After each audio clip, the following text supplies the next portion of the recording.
इस सदी के अंत तक भारत का औसत तापमान 4.4 डिग्री सेल्सियस बढ़ जाएगा।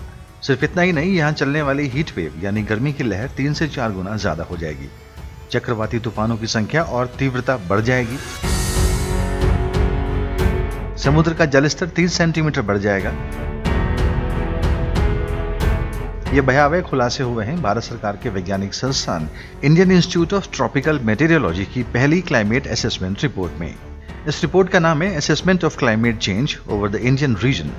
ये बताता है कि भारत में सबसे गर्म दिन का तापमान 0.63 डिग्री सेल्सियस और सबसे ठंडी रात का तापमान 0.4 डिग्री सेल्सियस बढ़ चुका है। देश के क्लाइमेट की इतनी भयावह स्थिति पिछले 30 सालों में हुई है, यानी 1986 से लेकर 2015 तक। इन सभी आंकड़ों के अनुसार अगले 80 सालों में भारत के औसत तापमान में 4.7 डिग्री से लेकर 5.5 डिग्री सेल्सियस तक बढ़ाव आएगा। 1901 से लेकर 2018 तक भारत में औसत तापमान में 0.7 डिग्री सेल्सियस की बढ़ोतरी हुई है।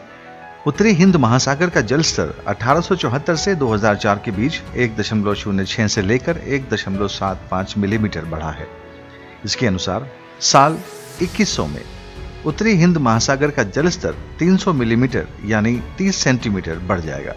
इस दौरान दुनिया भर के सागरों का जल स्तर 18 सेंटीमीटर बढ़ेगा।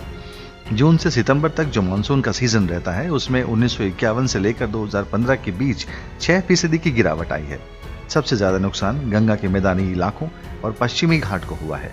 पिछले 2 दशकों से क्लाइमेट चेंज होने की वजह से मानसून के बाद आने वाले चक्रवाती तूफानों की तीव्रता और संख्या बढ़ गई है।